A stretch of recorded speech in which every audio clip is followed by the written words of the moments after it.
Assalamualaikum warahmatullahi wabarakatuh. Perkenalkan, nama saya Faiz Ubedillah. Pada hari ini kita akan memulai dengan analisis diri yang mendalam.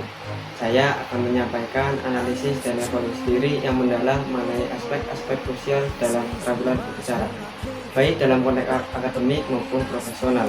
Evaluasi ini bukan dimaksudkan sebagai kritik semata, melainkan sebuah langkah fundamental dan esensial untuk meningkatkan dampak dan kualitas komunikasi kita di setiap forum yang diikuti.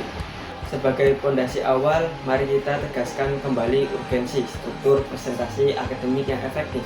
Struktur harus selalu diinisiasi dengan rangkaian acuan yang jelas. Hal ini sangat esensial untuk menjamin bahwa audiens segera memahami alur, tujuan utama, dan inti argumen sejak permulaan, sehingga setiap poin yang disajikan dapat diikuti secara logis dan runtut tanpa kejelasan struktural yang memadai. Pesan yang bernilai substantif beresiko besar tenggelam, sehingga kehilangan fokus dan gagal disampaikan secara optimal. Kejelasan struktural adalah jaminan utama bagi pemahaman audiens. Selain struktur, gestur, dan intonasi memegang peran vital sebagai kunci komunikasi nonverbal. Keduanya tidak hanya berfungsi sebagai pelengkap opsional, melainkan penguat pesan yang kuat. Gestur dapat digunakan secara strategis untuk memberikan penekanan pada poin-poin signifikan, sementara variasi intonasi yang dinamis menjaga nada monoton yang secara berkelanjutan menjaga keterlibatan emosional audiens. Kedua elemen nonverbal ini wajib bekerja secara sinergis sebagai penguat substansi pesan verbal. Beralih ke sesi evaluasi yang jujur berdasarkan observasi mendalam terhadap teknik presentasi yang selama ini saya praktikkan. Saya menyadari ada beberapa hal area yang memerlukan penguatan signifikan dalam perbaikan yang berkesinambungan.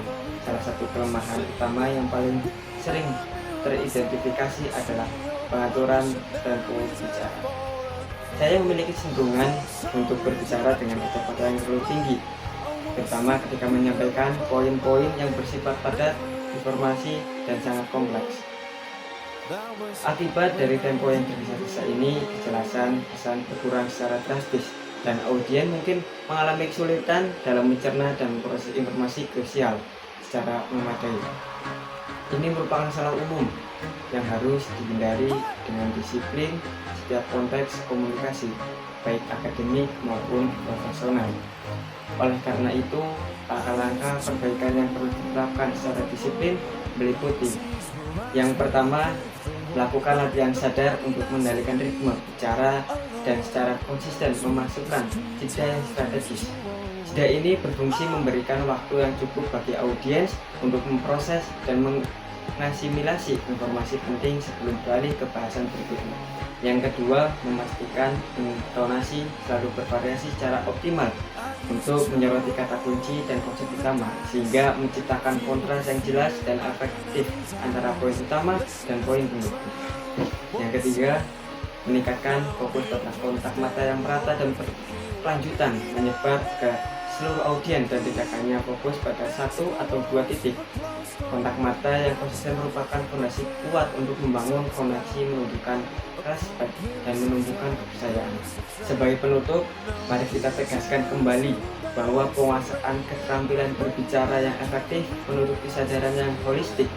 Efektivitas komunikasi tidak hanya bergantung pada substansi apa yang kita sampaikan, tetapi jauh lebih vital pada bagaimana pesan tersebut dikirimkan.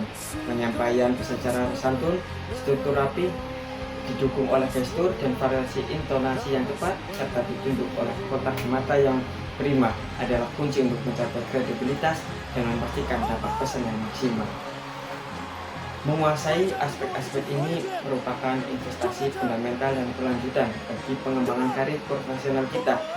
Terima kasih atas atensi yang telah diberikan. Semoga evaluasi ini memberikan manfaat yang signifikan bagi upaya kolektif kita dalam meningkatkan mutu komunikasi. Assalamualaikum warahmatullahi wabarakatuh.